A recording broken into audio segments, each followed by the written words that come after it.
Hello, Gunpla fans. It is Speedball Haro, and today for you guys, I have for you from, if you hadn't already noticed, from Gundam Base, the Mobile Haro G-based colors. Now, of course, if you've seen many of my Haropla-based videos, you probably, well, I'm pretty sure you're not here to check out the Haro itself. We, of course, are here for the Mobile Haro support unit you see here.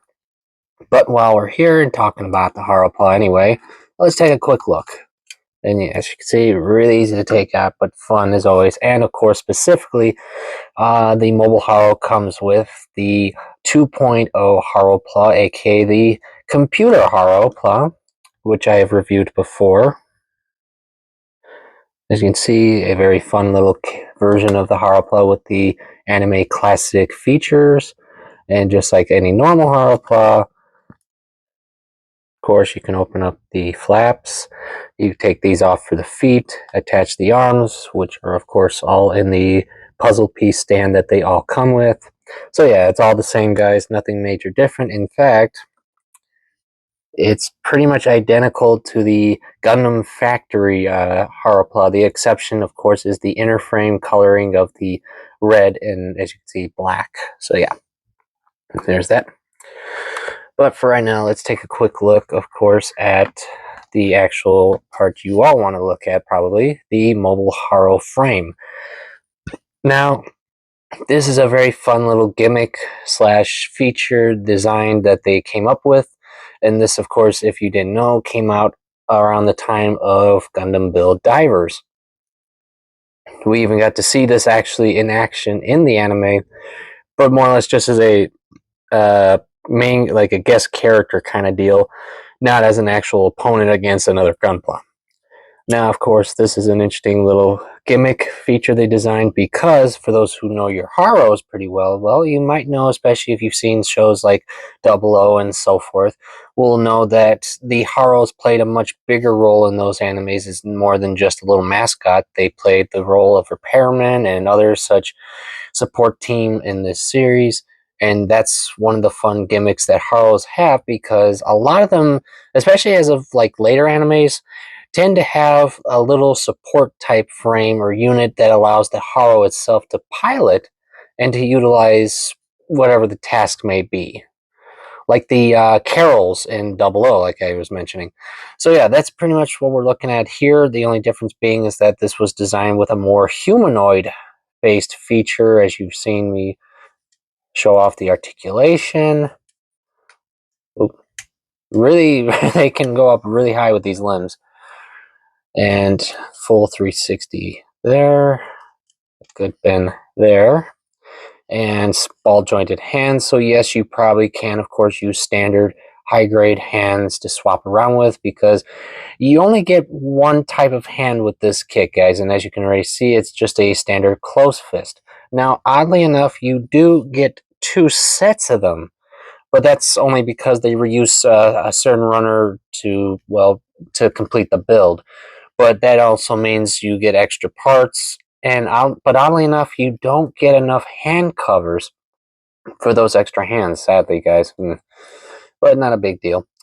So yeah, articulation, as I was mentioning, you can go up that far. Ball jointed feet, so you can pop it off anytime you want, apparently.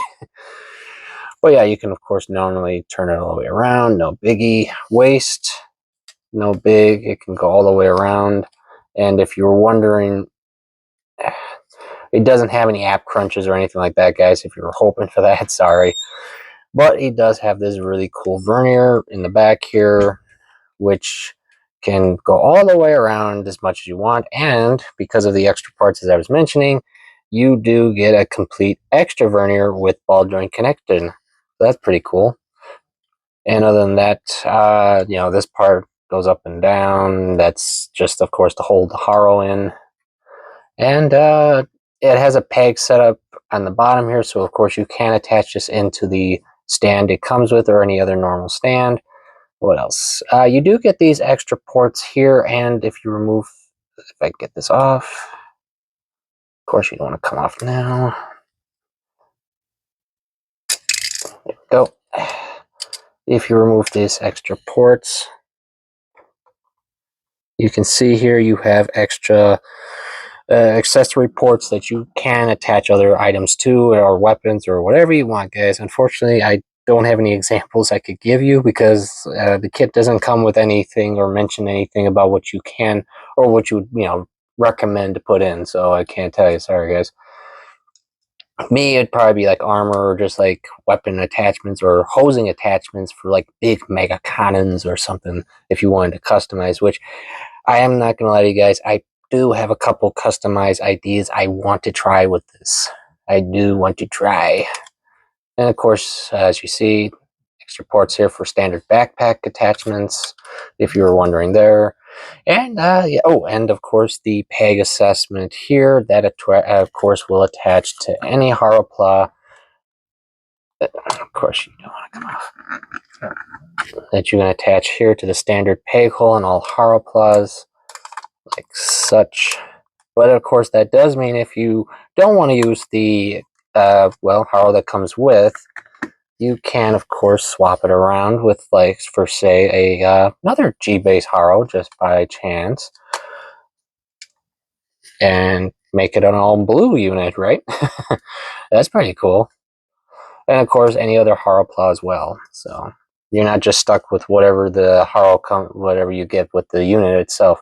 Because the original version to this is an all gray type unit with, I believe, an all white Haro. So I mean, like I said, there's plenty you can do to customize and so forth. So yeah, that's pretty much it, guys. Do I recommend this little kit? Yeah, definitely. It's an easy build, easy to play around with, and it's a fun kit for those who are, of course, starting out or just want a small kit to work on. And like I said, there's plenty of fun customizable ideas probably can be done with this mold as well. I can't say what offhand, but I know there's bound to be a good number of ideas. So, of course, real quick, besides what I've already shown you, sorry, that peg keeps getting stuck in there. Let's reattach our Haro here. Oh, and if you're wondering for decals or anything like that, guys, no worries. All the things you get is just the logo decals you see here. There's no other color correction you need to do. It's amazing. It's a mech that we don't actually have to put stickers on from Bandai. That's always fun. So real quick, I'll do a couple size comparisons. And as you can see, here's of course my McDonald's entry grade RX-78. So it's 144. So it's a little shorter than a 144. Yeah, but it's not too far off. And real quick, here is a master grade 100 F90. So we can of course compare a master grade size to it. Ooh, there we go. And as you can see, yeah, there's a bit of a height difference. But it's still a pretty cool mech. And of course, if you happen to be really good with customs or anything like that, I would say this kind of kit, mold, etc., would be perfect for like customizing into a support type mecha. Definitely, I could see that for sure. So that's one idea, guys, if you wanted one. So yeah, that's it for today, guys. I thank you always for coming. I hope you're enjoying your hobby. And I will see you, of course, next time.